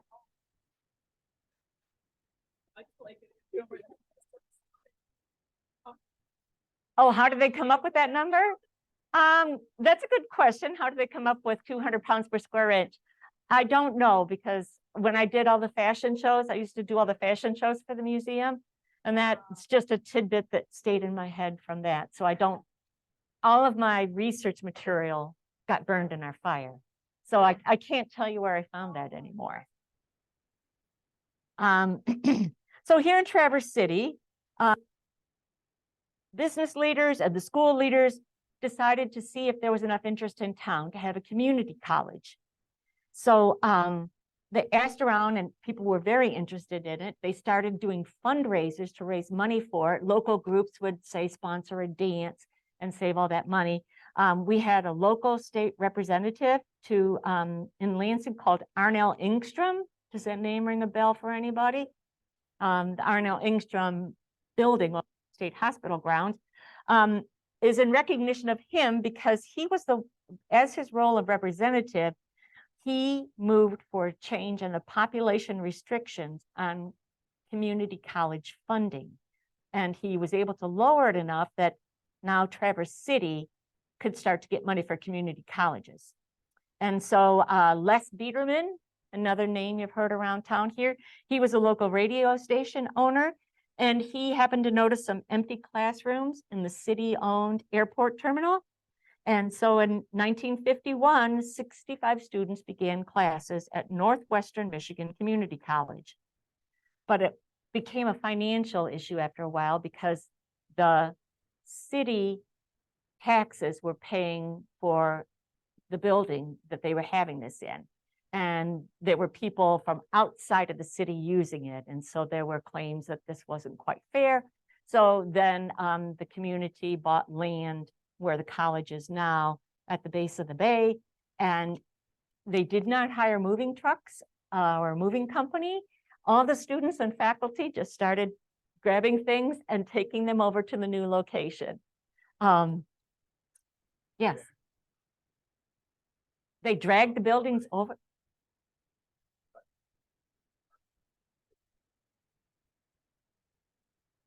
Okay. All right, so this gentleman remembers that they actually picked up the buildings and dragged them from one location to another. And he remembers going to the barbecues at Support College when they were still preparing and serving food out of those old buildings. Other things, there were other shakers and movers here in Traverse City. Elnora Milliken in 1952 led the development of the Northern Michigan Symphony Orchestra, which is now the Traverse Symphony Orchestra. And later on in 1960, that same little powerhouse would lead the development of the Traverse City Civic Players that would become Old Town Playhouse. Now, I happen to have met Elnora Milliken, and I worked with a couple of her sons. And so they told me that they called her the quiet one, which is, eyebrows are raising in the audience because she was not quiet. She was this little thing. She was smaller than me, and she made things happen. And when she entered a room, everybody knew that the quiet one was there. It was a facetious name from her children.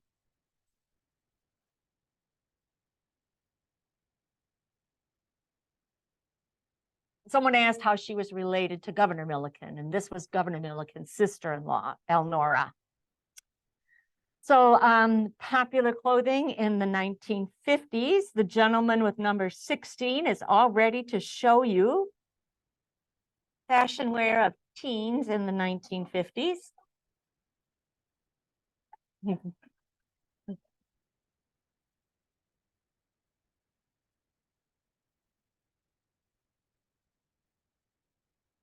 And that's a wool varsity sweater.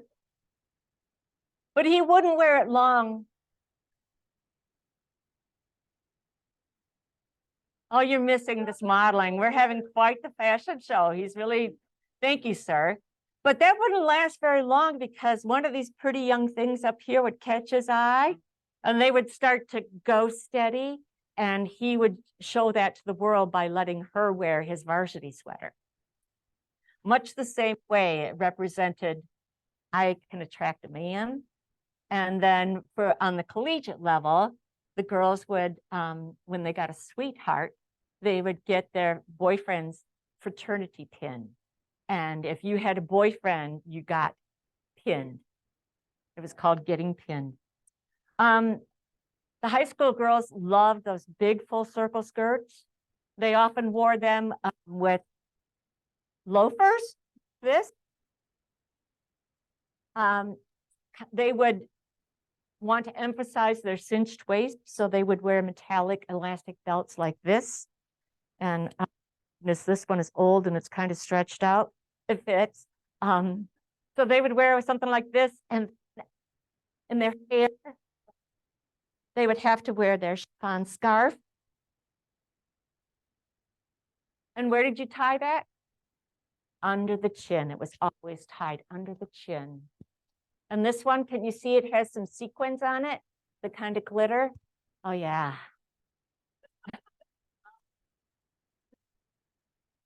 In the late 1950s, fashion returned, the cocktail dress returned. Cocktail dresses for most of the 1900s had been long formal events. And now the short cocktail dress became popular. The width on this is so small that I had to pin it on here. You can see how big the gap is. And I think this is usually a size 8 mannequin. Big full skirt with a little crinoline underneath it. And then, of course, she would wear it with these matching spikes. Okay. You're wondering how the 200 pounds per square inch came into being? Look at how skinny those heels are. And look at how tiny. So that's where you get the 200 pounds per square inch, is on that little bitty space there that held her up.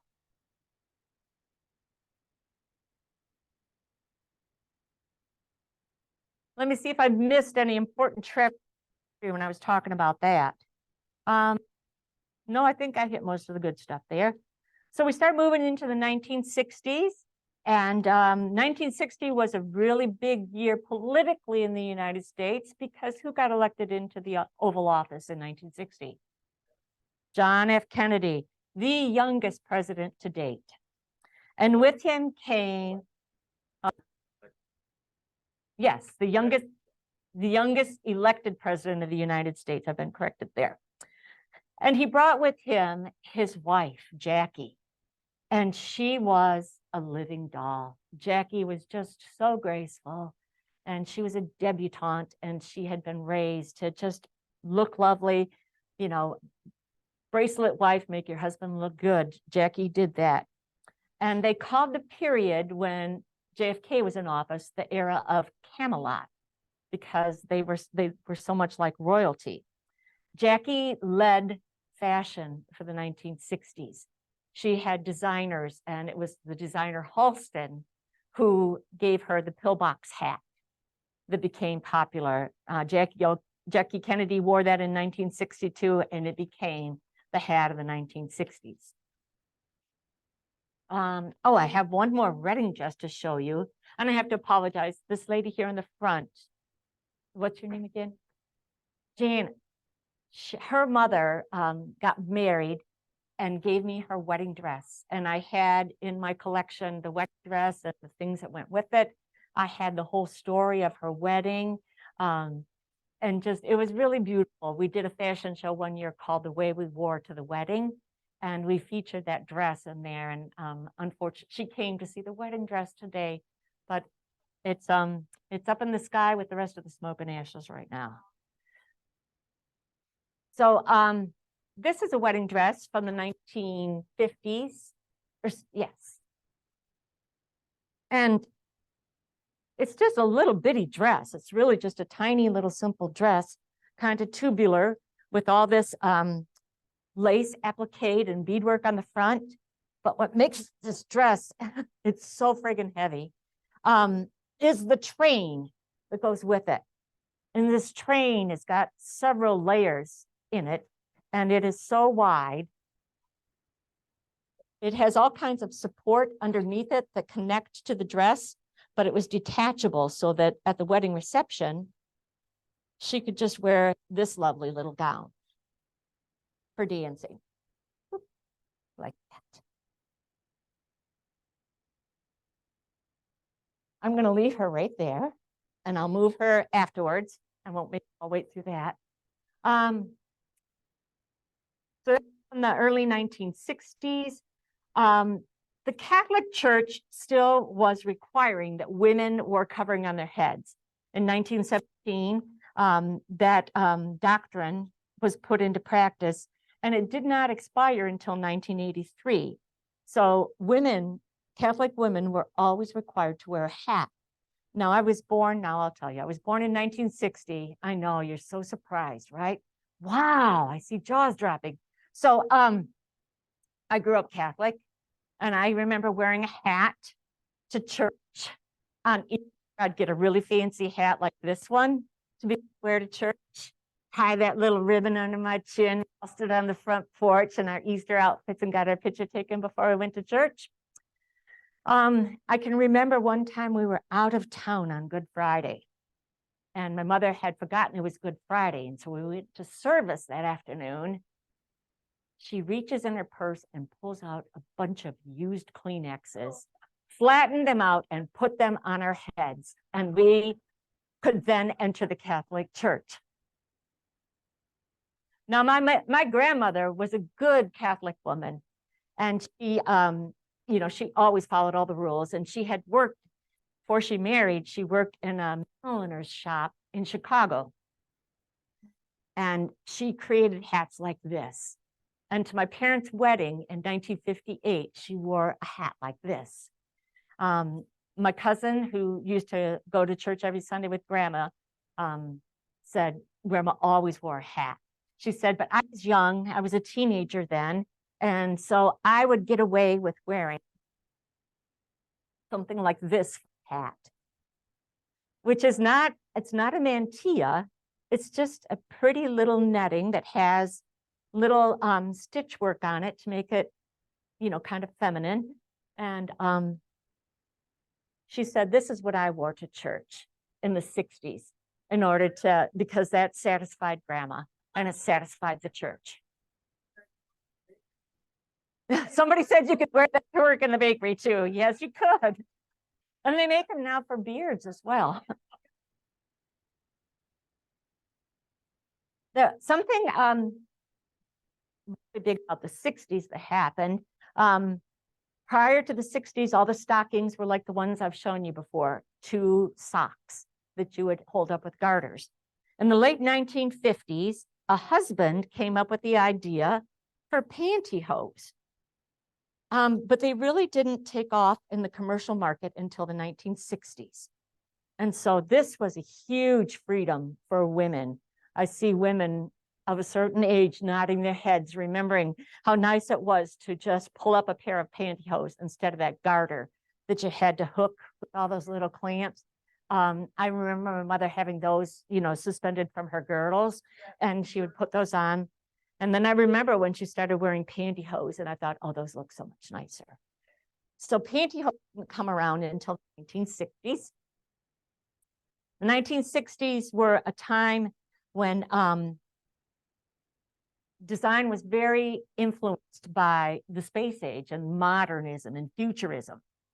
So you'll see things like boots coming into popularity in the 1960s because a French designer put them in his space age collection. So that's the roots of go-go boots and those other boots that they would wear up to their knees. And go-go, for the young people in the audience, that was a style of dancing. And to go to, we're going to the go-go. There was a TV show that was popular in the early 1960s called, I'm going to forget it already, Hullabaloo. And that was 1965 and 66. Nylons and color TVs had something in common. They were both developed in the late 50s, but didn't reach popularity until into the 60s. And my family, because my parents were considered rich in our small town, they were insurance agents, they had a color TV, and I would watch Hullabaloo. And there would be these girls dancing in these psychedelic colors, and they would have these cages suspended from the ceiling. People are nodding recognition. They watched Hullabaloo, and these girls would be dancing in these cages.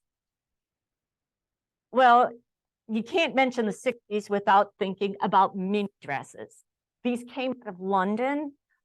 Mary Quant was the model who first started wearing mini dresses. And that was a dress that came up above the knee. This first one here is quite calm and tame in terms of 1960s colors and in terms of lines. It's a modest mini dress. This could have been easily worn by a young woman working in an office. High school girls, though, were a little more loose with their interpretation of a mini skirt. You can see how much shorter this one is. This is purple crushed velvet with a big bell sleeves. It has lace around the collar that I think was actually white. She would have worn this with boots, you know, tall boots, and probably a leather headband around her head, and might have had one of those little peace, you know, been giving you the peace sign and carrying flowers, to wear something like that. The girls that were on Hullabaloo, they wore clothes that were this color, and they wore dresses more these colors. Now this dress is also very unique to the 1960s because it is a paper dress. And this used to be in the package, but the fire destroyed the package. But you can see on this side how vibrant the colors were. I remember reading about paper dresses in my weekly reader. Anybody else have weekly readers in their classroom? Yeah. Little newspaper specific to your age group that came in every week, filled with lots of pictures of things that were going to be mod and new in the future. You could cut the dress to be whatever length was flattering for you. And they were kind of like a space age thing. They're just paper. They're really heavily pressed paper towels, what it feels like. And you could wear it once, twice if you were real careful and didn't spill anything on it. And then you would just throw it away afterwards.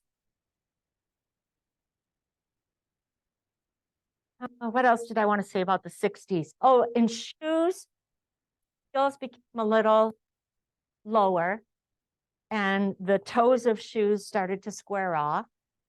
My mom wore shoes like this a lot in the 60s when she would go to the office every day for work.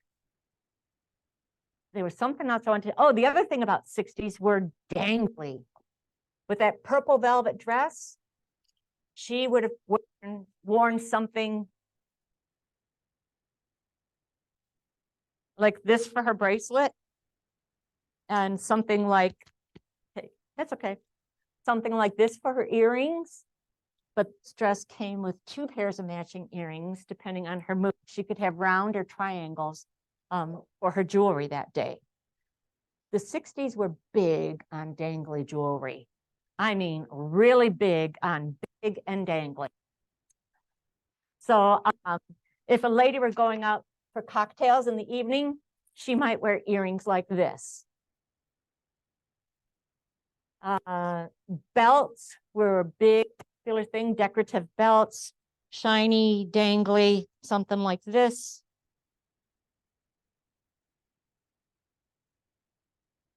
Earrings like this.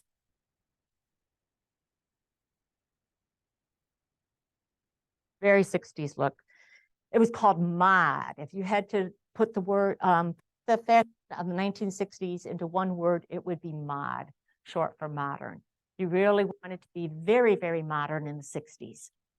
60s was a time in our country's politics when Watergate occurred. And there was a woman who was married to our Secretary of State named Martha. And Martha was known for wearing flashy clothes and having a big mouth. I've read that in several sources. I didn't just make that up. So I found this dress at the Old Town Playhouse sale. And I think this would have been perfect for Martha Mitchell. And she would have carried a little handbag like this. Martha Mitchell especially gotten fame for talking about Watergate. And she went on talk shows literally around the world talking about Watergate and trying to exonerate her husband, Secretary of State at that time. John Mitchell, was that his name, John Mitchell? Attorney General? Oh, thank you. All right, you know what? I might have turned a page a little bit early. I think I did. No, oh, I have 1968. What? Oh, okay. So 68 was Nixon's first term, and 72, his second term was when Watergate happened. Well, my source did not do me proud there. Okay, so we're still in the 1960s. We have color television. We're watching TV shows like Hullabaloo. And then this new format of show comes on in 1968 by a couple of comedians, Rowan and Martin, and they called it Laugh-In. And Laugh-In was just a wild, crazy, all different kinds of comedians. I think it was one of the first times that women were showcased as comedians on television. And so the person with the box that I forgot to number, but I picked you up because you were so tall. So if you would open your box, one of the first female comedians, you open front first, you tip it. Nope, that's back. Cat litter. It's a kitty cat litter box. I told her don't be deceived. So she's already exclaiming, oh my God, when she sees it. So one of the first female comedians on Rowan and Martin Laugh-In, she was on the pilot, was a comedian, Joanne Worley. And Joanne Worley loved to wear bodacious costumes. And Cat Dance had just had a reemergence in the 1960s. So this, it's, like a. Here, back up to me and put your arms out. Oh, so this arm, oops, here we go.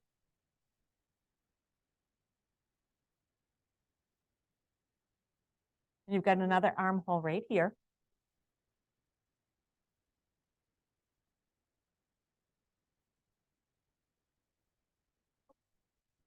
This is a caftan, and and the feathered thing is her boa. So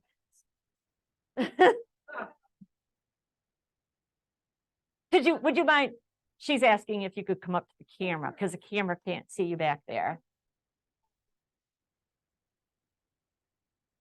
And I won't put you on the spot and ask you to tell a joke. But Joanne Worley was also known for having a very big mouth, and she went on to shows like, what was the tic-tac-toe one with the Hollywood Squares? She was often in Hollywood Squares. She had her own box in Hollywood Square. And okay, and Joanne Worley used to come to the Cherry County Playhouse here in Traverse City and perform.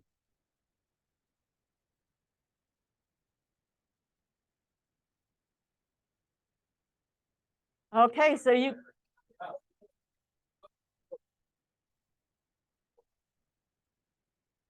someone in the audience is saying that Rona Martin's Laugh, and thank you so much, is available online and you can watch it. And that the show was an hour-long show, but they seemed to manage to fit 3 hours worth of comedy into a 1 hour show. Let me see. Also a popular TV show in 1971 was, oh, let's see what box number 20 has. Oh my goodness. I think it might be our president, our mild-mannered president is going to show us another popular TV show from the 1970s.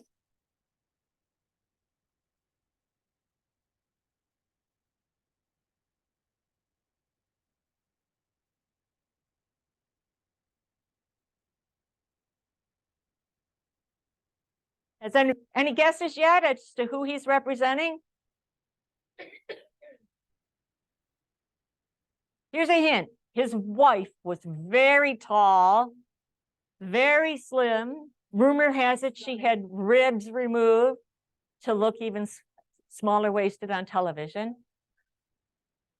And so the Sonny and Cher show. He's a little bit tall to be Sonny, but don't you love that velvet psychedelic vest and his little John Lennon sunglasses there?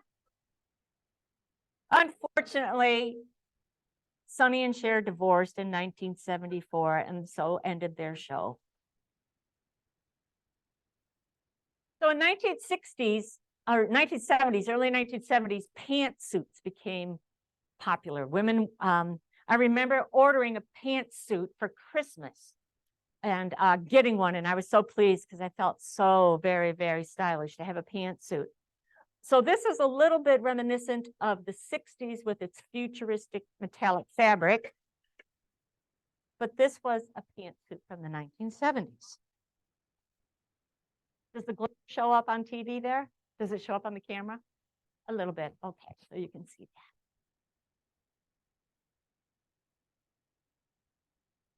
Let me see. We had a new junior high school out on Silver Lake Road in 1970. A teacher at the high school would have worn, you know, something very stylish like this. This is a wool sweater.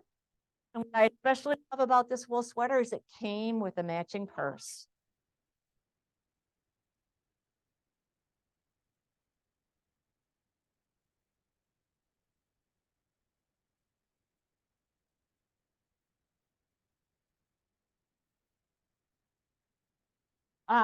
I was in high school in the 1970s, and I remember wearing outfits like this.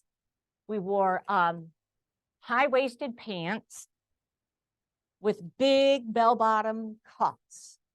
And so high-waisted pants are really popular then, and you would wear lots of natural elements in the 70s, like a macrame sort of a belt. We wore these big pants with, they called this a A onesie. It looks like a onesie, but we had a name for it and I can't remember now. But it's a turtleneck and it tucks in and actually snaps between your legs, giving you a really clean line there. It didn't puff up around you. The 70s were the height of designer jeans. And these are my designer jeans, Calvin Klein. They're what we called high-waisted because they came up like way above your navel, which I wouldn't be able to wear now, but I couldn't wear these for other reasons too right now. But that was the height of the designer jean era, was the 1970s.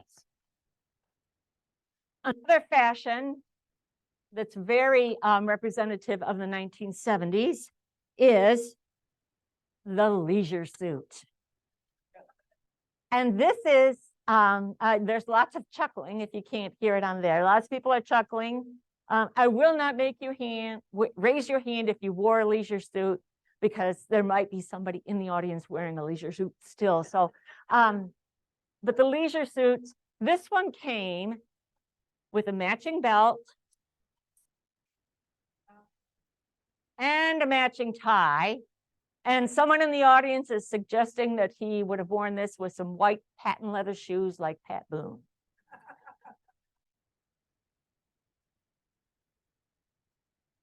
This is another survivor of the fire, and a friend of mine would always be willing to wear this to be John Travolta to some girl in a disco dress to represent the 1970s. I remember girls in my high school class wearing dresses like this to the prom. Little House on the Prairie had been a popular TV show, and high school fashion went to prairie-like look. This is very similar to the dresses by a company named Gunny Sacks. You know, you wore Calvin Klein jeans in the 70s, and you bought Gunny Sacks if you were anybody for your prom dress. Gunny sacks like this now selling for up to $300 on eBay. Oh, another thing worth $300, Martha Mitchell's dress. Yes, because it's got a couture label in it. Brenner Couture. You can see that when you come up. 70s was the only decade when mini skirts went from as high as a mini skirt to as long as a maxi skirt. And then there was another level that was right about here below the knee, and that was called the midi. And I remember wearing all three lengths during the 1970s. It's 4 o'clock. Okay, the 80s are as far as we're gonna go, because I'm afraid I will start pulling something out of my own closet to show you. But in 1981, there was a popular movie, a big hit movie. This has a belt that goes around the waist. And this is what Jane Fonda and Dolly Parton and Lily Tomlin wore in the movie 9 to 5, which was also a feminist sort of a movie talking about standing up to the man and getting paid what you were worth, not just patting his pocket. This was my mother-in-law's from the 1980s. And these were the shoulder pads that went in it. You could scrub 4 kitchens with these things. They are so big because we had a saying back in the 80s, because I was a young single woman and I had my little vintage clothing store in a mall down here in downtown. And we called ourselves women of the 80s. Anybody heard of that phrase, women of the 80s? Okay, so there are people nodding ahead. So I just wanted to show you the size of the shoulder pads from the 80s. And women started wearing ties. I've got a tie over there. But I will tell you about a woman of the 80s. It was a big influence on the styles of the 80s. And this is her emblem here. And it's Liz Claiborne. Liz Claiborne, 1986. She was the first female Fortune 500 member. She was the first female chairman of the board and CEO. Hang on. But anyways, so I really admire her for what she did for women, and that first chair and CEO. I said it right the first time. Another woman who influenced 80s fashion a lot was Princess Diana. She picked out her own engagement ring, which is a very bold thing to do. They brought her a bunch of rings on a stand from the vaults of the palace, and she picked out her own there. So she was a bold woman. I admire bold women. I think there's still a long way to go for feminism. There's a comment in the back.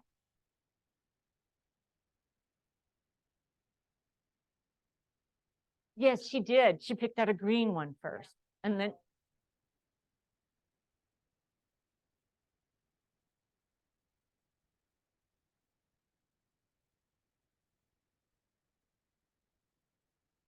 so originally she picked out a green emerald, but then changed her mind and picked out the blue sapphire that has become so popular. And there were brides here in the States who got oval blue sapphires surrounded by diamonds as their wedding rings. So I admire both of those women. I really admire Princess Diana for the humanitarian person that she was, the things she did around the world. I think Traverse City has had some dark spots and has had some less than proud moments, not seeing the humanity in every person. Today is National Transgender Day, and so I do have the transgender flag here up by the, because I just want I want to encourage people to see everyone they meet as a human. And with that, I will say namaste. The love and light in me sees and honors the love and light in you.